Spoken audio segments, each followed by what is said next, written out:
Hi, welcome to NCAA Frenzy. It is Luke, Kate, Kenzie, Erin. Today we're going to hop right into it. For the first time in USF's history, they are in the college football playoff rankings. Does the number 24 spot surprise you guys? And what are some other surprises in the top 25? Erin? So, being from Florida, everyone looks at USF and they're like, yeah, okay, you know? And so at the beginning of the season, I was surprised. I was like, whoa, when they took down Boise State and UF right off the bat, I was super surprised.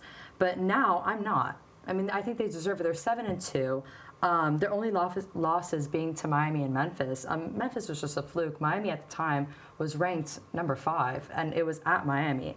Their quarterback is just a demon on the field. Like, he is their team right now. Yeah. He is making their team. 2,203 passing yards, 705 rushing. Their receiver, Keyshawn Singleton, has 573 receiving yards. Like, they're just really offensively dominating right now, and I think that they deserve that spot. If they end up winning their next 3 games, which are the Navy, UAB, and Rice, then I think that they could have a really good shot at the college football playoffs, because if they win the AAC, taking down the Navy, then they're in. I think that if they end up getting the playoffs, they'll be early exits. I mean, put them against Georgia. You know, you can't compare USF to a Georgia team. It's just, it isn't it, you know? What do you guys think? I mean, I think, like, with their strength of schedule, it is surprising. They did have an early, like, season win to Boise State and Florida, as you said, and, like, I think that definitely boosted them. But since they lost to Miami 49-12, and I feel like, yeah, I know Miami was ranked 5th at the time, but, like, a 49-12 win as a number 24 ranked team, like, that doesn't really balance out. I do think they deserve to be ranked for the first time, but I also think their strength of schedule kind of lacks as to other teams that are in the low 20s. Yeah, if you told me at the beginning of the season that they'd be ranked, I'd be surprised. But looking at their statistics right now, I'm not really surprised. I think they deserve it. You shared a lot of great offensive statistics, and it's been really impressive from them this season. So, but I do have to agree, if they are in the playoffs, I think it's going to be really challenging, especially never playing such dominant teams like that. So I think they deserve the spot, but it's going to be tough for them if they are in the playoffs. Absolutely. Again, I would say I'm surprised they are ranked, but I'm not shocked. You know, they deserve to be there, and I'm surprised that they deserve to be there. But since they got there, I'm not shocked. Yeah. In 21-22, they won 4 games in a 2-year span, and now they have double those wins this year. Yeah. It's absolutely insane. Now, what are some other teams that surprised you in the top 25 this year, guys? Something that definitely stood out to me was Texas Tech. They're ranked 6th, which seems high for me, but I also don't really follow Texas teams. But in the AP poll, they're ranked 8th, which is something that also caught my eye, because a lot of teams are ranked differently in the college football rankings compared to the AP poll, which I know earlier this year we did talk about the AP poll not being as accurate. So that definitely stood out to me. And I think Oregon should be ranked higher. They're currently seated at 8th. Their only losses to Indiana, and as Penn State fans know, Indiana's a legit team. Like, they can come back. And they fight till the very end. And I know Oregon did play Iowa very tight with an 18-16 win this past weekend, but I still think Oregon is a legit team, and I think they deserve to be higher ranked. I mean, Oregon barely took out our Penn State team, though, and it's not been smooth sailing since then. I mean, we've lost 6 in a row since then. Yeah, but you can say the same thing about Indiana. I think Penn State is, like, we're just struggling, like, winning games is the problem. We absolutely have the talent. It's the finishing for us. It's not playing the entire game. Yeah. Well, My shock. Sorry. You first, Erin. My shock is Virginia. Like, I'm shocked they're even up there. It's kind of crazy. Yeah. The last time they were ranked was 2019. Yeah. And I was not expecting to see them anywhere close to the top 25. They have quarterback Chandler Morris, and a lot of their players, when I was looking at the roster, are a lot of graduate students. So they're fighting for that last chance to make it to those playoffs. Yeah. I don't think that they'll get there, though, because, I mean, there's Georgia Tech, there's Miami in the ACC. I don't think that they'll get that ACC playoff spot just because of who is up there right now. So, and I don't think they're strong enough to not make it without being pushed by their conference. Yeah. I mean, they started off the season strong with some major wins. Yeah. And now you just lost to Wake Forest. I think it was 16-8, 16-9. Like, that is just a very detrimental loss for them. They were seated at 14th going into that game. Yeah. So, yeah. For me, I have Oklahoma State and NC State being ranked as high as they do, because it just shows that the committee, they want consistency and strength of schedule to rank their teams. Yeah. Yeah, for me, I think Iowa has been challenging its opponents lately. That game against Oregon was so good, and I really wanted to see them take that win. Unfortunately, they couldn't get it, but I think they'll be a surprising contender. Yeah, definitely.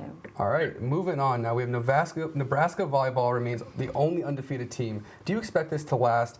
And what other teams do you think will make the tournament? I think it will last. They have 3 more away games, 3 more home games. I think they'll remain undefeated. The only ranked teams they have left to play are number 18 ranked Indiana, number 24 Penn State, and number 17 University of Southern California. They haven't played either Indiana or Southern California this season, but they played Penn State at Rec Hall, absolutely demolished us, and now they're going to play Penn State at Nebraska in the Bob. They're going to probably just demolish Penn State again. I think Nebraska, they just have really pulled it together this year. Under a new head coach, I know she's familiar with Nebraska, but it is still impressive what the work they've put on this year. Do you think that they can hold it together? Like you said, 6 games left. You think they can hold it together against some of the bigger teams of the Big Ten? Yeah, I mean, away games are more challenging, but I mean, those big Red fans, they travel. And home games, I mean, I would be shocked if they lost a home game coming to the end of the season. I would say I think Nebraska fans are the only fans that I could say rival some Penn State fans and go into every game being loud and supportive. Yeah. Yeah, I'd have to agree with you. Nebraska has 15 consecutive shutouts, which is crazy. I think that just speaks for its dominance. Like, I really think that they can continue to dominate the rest of the season.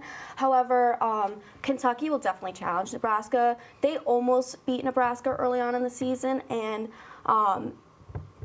that was their biggest challenge. So if they have to face each other off in the tournament, I think that might be where they will struggle. Yeah, I don't know about them finishing undefeated. There's only ever been 5 teams to ever finish undefeated, and 2 of those being Penn State in 2008 and 2009. 2009 was the last team that was able to do that. So I think it's very tough, and even their head coach said definitely not to be undefeated. That was not their goal. Like, they didn't expect that. So I don't really know like what this rest of the season is going to lead. I think that they're very close, and it could be definitely a possibility for them. But it's just finishing and making sure that they don't come and just have one bad day that ruins this entire undefeated season for them. Yeah. Would you say 1 loss is a ruined season now, though? No, but like ruined undefeated season. Like, you want to have, like that title, like we did that, we were undefeated. But I think maybe if they have a loss, it might actually help them boost more going into playoffs to have that loss under their belt. So honestly, a loss might benefit them in some ways. I think taking the loss takes a little bit of that pressure off. It's not, we're not going for an undefeated season, we're just going to win, right? Yeah. So I think that takes that pressure off and it gets them moving in the right direction. Yeah. All right, but what are some other teams that you think will make the tournament and you think will really compete this year? I mean, Kentucky, as you said, for sure making the tournament, obviously. But I think they really just proved themselves. They swept Texas, a dominant 3-set performance by Kentucky. So I think they've reached their full potential really going into the tournament. And now I think Texas has something to prove, and we'll really see them be in full swing by the time the tournament comes. All right. Now moving on to the hardwood, or different type of hardwood, I guess. The Houston Cougars men's basketball team is the #1 ranked team in the AP poll. Does this come to surprise after Purdue was ranked #1 in the preseason? Any NCAA basketball predictions here? I would say not really. Purdue and Houston both played Oakland. Purdue only beat them by 10. Houston beat them by 33. And I mean, those are the first 3 games of the season. I think Houston has definitely proved that they deserve that #1 spot, even though Purdue had it in the preseason. Yeah, I mean, I think that, like, I was kind of expecting Houston to be there the entire time. I mean, they made it to the Natty last season and just lost. But, they made it to Houston beat Purdue in the Sweet 16 last year. So I think that they definitely have that, like, #1 title spot. They've been playing great. Players like Emmanuel Sharp, Kingston Flemings, Milos Uzan, Joseph Tugler, all those, like, they're stacked. They have a stacked team. And I think that they're really going to make a play to win the Natty this season. Absolutely. I mean, the core returning back for Houston is undeniably great. I mean, I know they've been in the portal and everything, but their core coming back, they smoked. I mean, coming out and smoking a team like Oakland to start the season is absolutely how you want to start. Yeah. I could see them just rolling and keep it going for the rest of the season. Yeah, I mean, Houston has held its last 3 opponents to an average of 50 points, and Purdue, really struggled to Oakland. They only beat them by 10. So I think that just really set the difference between who deserved that #1 spot. So I definitely wasn't surprised. I mean, I think Purdue still looks strong. We've seen an impressive collegiate debut performance from freshman Jack Benter. He averaged 11 points and 6.5 rebounds. So I think having him on the team will be really good for them. Absolutely. Any other teams you guys think that could make a really deep run this year in the college basketball? There we go. I think Arizona. They started off hot, and they were ranked 8th originally, and now they're ranked 5th, I believe. So I think Arizona is definitely a team that's making their push into that top 3, maybe. I mean, mine is just no surprise. It's BYU and Duke. I mean, they're great they've been great for a long time. I think that they have no problem meeting the expectations that are put on their program for this next season. Erin, you know who the coach of Duke is now? No, I do not. Oh, so close. Okay. Yeah, I had Arizona. I mean, that win over Florida was huge for them. I think that really proved themselves. I know it's early, but they've had a really great stride so far this season. I think that's what they needed to start off. All right, there we go. All right, next we have the board segment. There are lots of open coaching positions in the NCAA world this year. We're going to go to the board and pick our favorite and who should fill that spot. Kenzie? So my pick on who should fill the LSU coaching job is Lane Kiffin, the current Ole Miss head coach. He's currently very familiar with the SEC. He's taken Ole Miss to top 11 finishes in the last 3 out of the 4 seasons, and also very familiar with SEC, and has a very good offensive coaching style, which I think would really boost LSU in this role. You'll see my pick too. It's kind of similar. Do you really think Lane Kiffin could leave his job this year? I think so. Yeah, I think so too. I was seeing a lot of articles there speculating, and I think in a recent interview he did on Monday, he's kind of made it an open door situation. I think he's not completely locked with Ole Miss, and his name is definitely one of the higher names amongst coaches that have lost their job or are just in that realm of going somewhere else. And his daughter's boyfriend does play for LSU. That's Yeah. a big part of it, I bet. Yeah. Yeah. All right, Erin? Okay.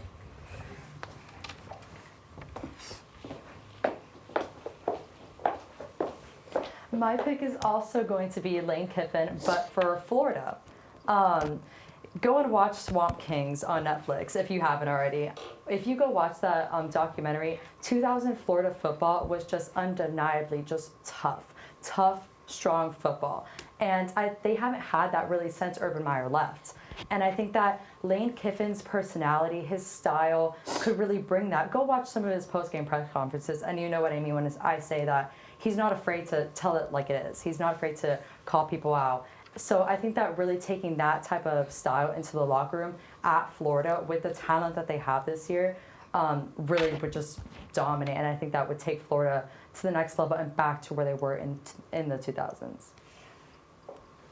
Yeah, I mean, I think Florida or LSU are both big potential spots if he doesn't end up staying with Ole Miss. I mean, You guys want to see? And money talks. yeah. Money talks. Money definitely talks. I think the only thing that would maybe bring him to Florida instead of LSU is LSU has kind of a scandal going on with Brian Kelly and the way they want to fire him. So I mean, as a coach, would you really want to go there after that? I don't know. And I don't know, DJ Lagway, I would want to coach him. Yeah. He's just impressive in himself. I don't know if I'd want to coach DJ I Lagway. like him. His game's got a couple holes in there. I don't know. Yeah, but take him, fix him, make him your prodigy quarterback. He can fix him. You're right. can- He yeah. can fix him. Look You're at right. Jackson Dart. He can make him the next Jackson Dart. Fair. All right. Kate? Yeah. Okay, so Penn State is still looking for a head coach, and Brian Dable just got fired this week. There's been a picture of him in a Penn State hoodie that has been stirring up a lot of rumors. A lot of people know he has a daughter that goes here. He's got the college coaching experience. While things didn't really pan out with the Giants, maybe college is more his speed. He's got a good offensive coaching experience, and he has the head coach leadership, so maybe college is a good fit for him. He's only wearing the hoodie because of his daughter. Please don't even speak it Yeah. into existence, because when I that don't know. happens, it's not going to be I fun. feel like the transition from NFL to college is very huge, different, huge. especially with NIL right now. I just don't know if an NFL coach is the best fit for college, especially with not seeing much success with the Giants. I think it's more realistic for him, offensive coordinator in the NFL. I don't know about coming back to college. Yeah. OC. Ooh. I don't know. I don't know. Just as long as he rough. stays away from Penn State and the Las Vegas Raiders, I'll be happy. That's all I care about. All right, then coming up to the board. My pick is I have Brian Hartline coming to Penn State. Now, I know what you're thinking. Another Ohio State coordinator coming to Penn State. It's not always the best, but I think he's the real deal. He has recruited multiple top 10 recruitment classes. He's had a multitude of NFL talent come through his ranks and develop as a better player under him. And he absolutely modernized the Ohio State's passing attack. He made them a weapon. I mean, players like Jeremiah Smith, Chris Olave, Garrett Wilson, all of them have came through and developed under this coach. And I think they would be an awesome addition to the Penn State staff. I could see that. I could definitely see that happening. I don't like the idea of bringing another Ohio State guy coming in, another coordinator come in and do his thing. But I mean, the amount of talent he's cultivated down there in Ohio State, the wide receivers, the quarterbacks, it's just undeniable that he'd be a great addition to this Penn State coaching staff. Yeah, if we could get our wide receivers to catch balls like Jeremiah Smith does, we would be set. If we just had a player even close to Jeremiah Smith, we'd be set at this point. All right, guys, and moving on, we have D1 NCAA women's soccer. The first round of the tournament just started up this weekend. Could the North Carolina Tar Heels go back-to-back champions, or what other teams are you guys watching? I don't think they're going to be the back-to-back champions. They play, in the first round, they play the third seed Tennessee, and they're unranked right now. Like, they just haven't been looking as strong as they were last season. So I think that they're either going to be early round exits or maybe just make it a little into, the tournament, but not far. Yeah, I agree with you. They played Tennessee. It was their first game of the season and lost 2-0. And I mean, okay, it's the first game of the season, but still being unranked into the bracket, which I feel like a lot of times back-to-back champions get like a little bit more lenient with the rankings. So that they are unranked, I think I agree with you. First or second round exits. Yeah, I'd agree. I mean, I don't think they're the same team that they were last season. They were 12-6 this year, and while they do have the most national titles, and they have the potential they know how to win a title, I just think it's going to be a tougher road for them this time than last year. See, I'm actually going to have to go off. I think championship pedigree breeds excellence. At the end of the day, this is a team who's won 23 national titles. They've been there at the top. They've always done it. This is a team who knows how to win. They know what to do to prepare. This is a program that has put their players through so many times this process that I think they have an advantage, and I could see them going at least farther in the tournament than you guys are looking at. I could see them making it to the final, even winning it, because the championship pedigree means so much to a program, and it really helps go with the confidence going into games like that. Yeah, I mean, postseason really strikes some teams differently. Yeah, it's always different. Yeah. Absolutely. And then, my team to watch out for is the Stanford Cardinals. They've gone 16-1-2. They're number one seed for a reason. I mean, this is the only stat you have to hear. They've scored 72 goals and allowed 16 against them. 72 goals scored, 16 allowed against them. That's enough. I mean, what more can you say? Yeah, I'm looking back at the Big Ten teams. I'm looking at University of Washington and Michigan State. I mean, that Big Ten championship game speaks volumes. That was an insane game through and through, and I think Washington has even more fire under their belt. They have a reason to play for, with obviously the loss of their goalie from last year, Mia Haymant. Like, I mean, you saw it in those penalty kicks. Like, it really meant more to them. Yeah. My pick would be Duke. I'm really going to be watching Duke. Last season, they made it to the semifinals where they lost 3-0 to UNC. So you're losing to the champion, at least you're kind of making it that far. This season, they're the second seed, and for the first round, they face unranked Elon. I think that coming off of last season, losing the semifinals, they have that fire. Like, we made it just so far. Let's push for that last, rounds. And I think they're just hungry with players like Maggie Graham, Mia Monstrella. I think that they have the talent to do so and make it farther. Absolutely. Yeah, I'm going to be watching the Wake Forest-South Carolina game. That's going to be a really good game to watch. Wake Forest is 10-4-4, and then South Carolina's 10-4-5. Also, Wake Forest lost to UNC last year in the championship game, so maybe this is their year to turn that around. All right. Any other thoughts on soccer, guys? No, that's it. All right, then finally to wrap it up, we have some important hockey games coming this weekend with ranked teams. Michigan faces off against Penn State, and Ohio State takes on Wisconsin. What teams have shocked you guys this season, and who do you guys think will win these games? The team that shocked me is Dartmouth. Last season they were 18-13-2, and although it's still early in the season, they're off to a really strong start. They haven't even tied a game yet. Beat Cornell, who's ranked. And, they made it to the EC-AC hockey semis last year. So I think that, and they've been skating, I think, better than last year. I think that they really will be able to advance that this season and just go a little bit farther than they did last season. Absolutely. I mean, Michigan State's already ranked number 1, so I can't really say they surprised me, but I would say in that game against Penn State, they did surprise me, and the fact that they were already, like, the first game was really close. They battled through the overtime, and now the second game, they absolutely, like, they just took off 5-0 against Penn State. So I think Michigan State definitely is kind of proving themselves to be a legitimate number 1 seed, and there's no question. Absolutely. Saying all that, I think Penn State has been unbelievable this year. They came out way faster than anyone expected. They came in this year thinking it was a rebuild-ish. You know, of course they brought in Kevin McKenna, but they still just new goalie, new players coming through. They wanted to really see what was going on, and they've smashed everything out the water. Their offensive depth has been amazing. The goalie, who, you know, a new goalie you don't expect to come out and play amazing, has been fantastic. They've been my biggest shock this year, and I could really see them making a deep run this year. Yeah, I could too. I'm going to shift over a little bit just to women's hockey because Penn State women's hockey is still undefeated and they're 8-0 in conference play.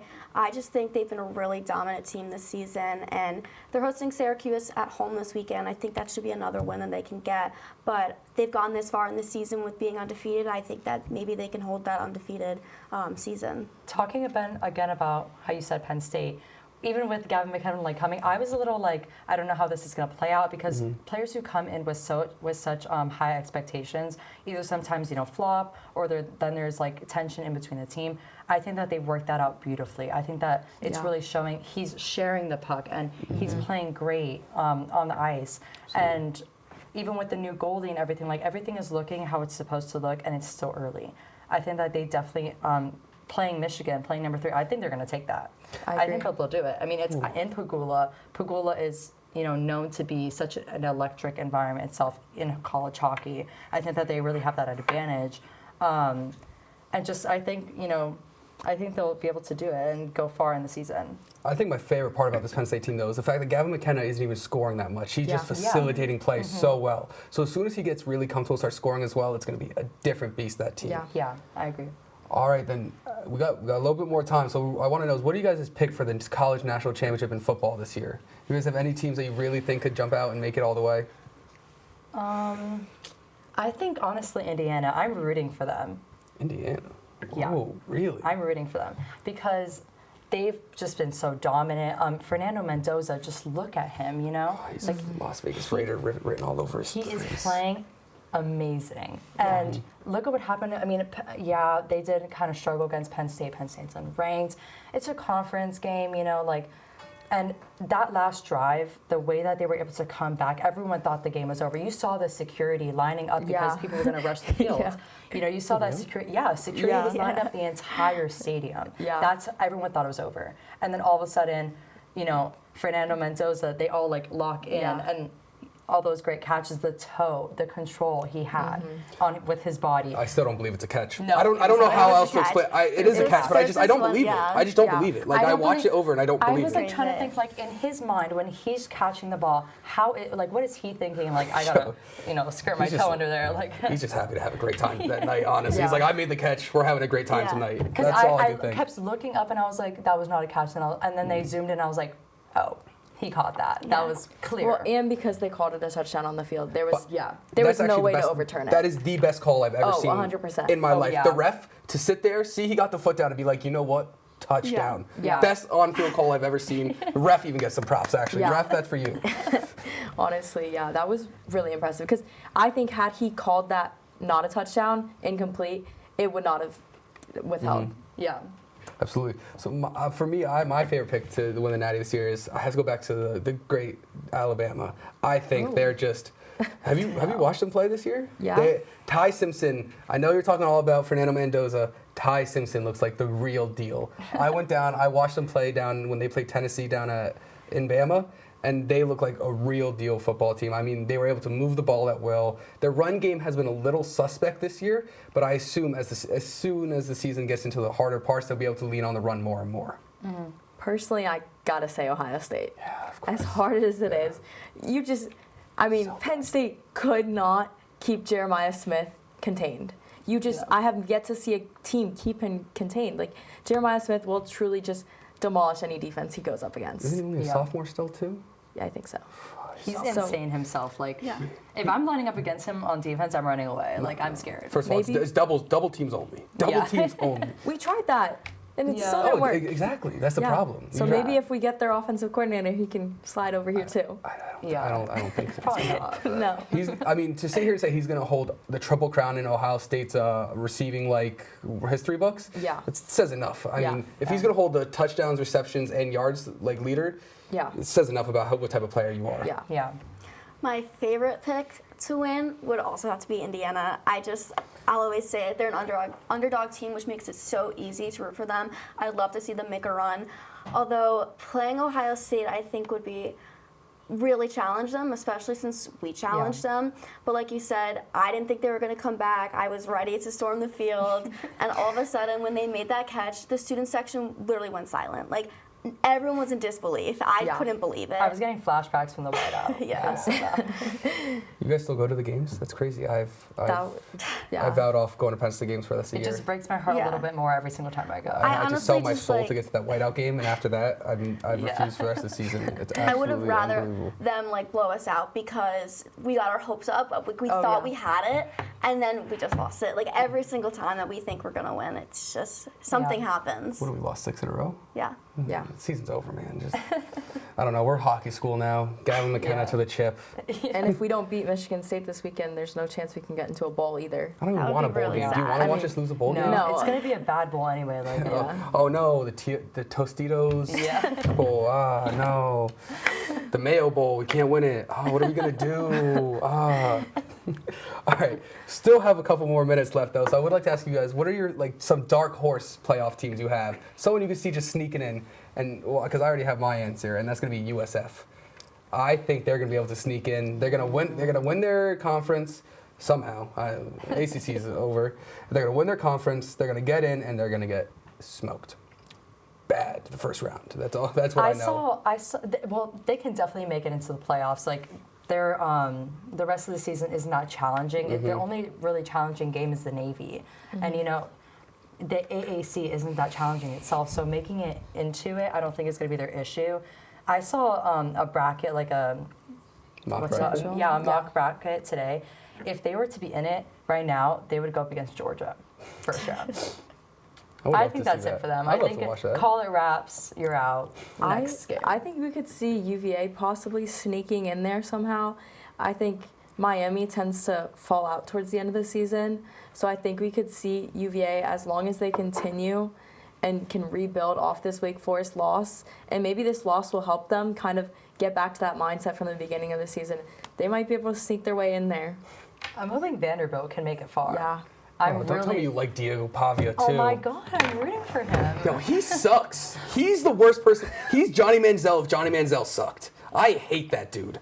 He's not good at. He has no football talent. He just runs with his head down. End the show. No. Fine. No. Because Diego Pavia has no football talent. He can't run the ball. His only claim to fame is the fact that he knows Theo Vaughn. Honestly, other than that, he's trash. He just runs with his head down. It's like if you gave Haynes King a worse body to play football with. I think he's so impressive.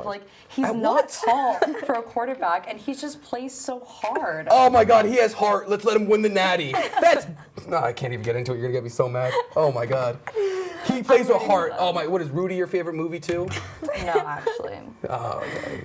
Okay, what's your pick? I like USF right now. Yeah. They were not on my radar until I saw that they were ranked, and then looking at their statistics are pretty impressive. Do I think that they can actually follow through and produce against these really big ranked teams? I'm not sure, but I'd like to see a team like them make it into the playoffs, or JMU, something surprising like that. That would be really exciting. JMU is ranked 23rd in the AP poll, but not in the college football poll, which is interesting. Because they're in the Sun Belt Conference, right? I mean, if the winner of the Sun Belt Conference gets in, we got bigger problems, really, in college football. Yeah. All right, guys, but that is all our time that we have for today. Thank you for joining us at 360, and we hope to see you guys again on Monday.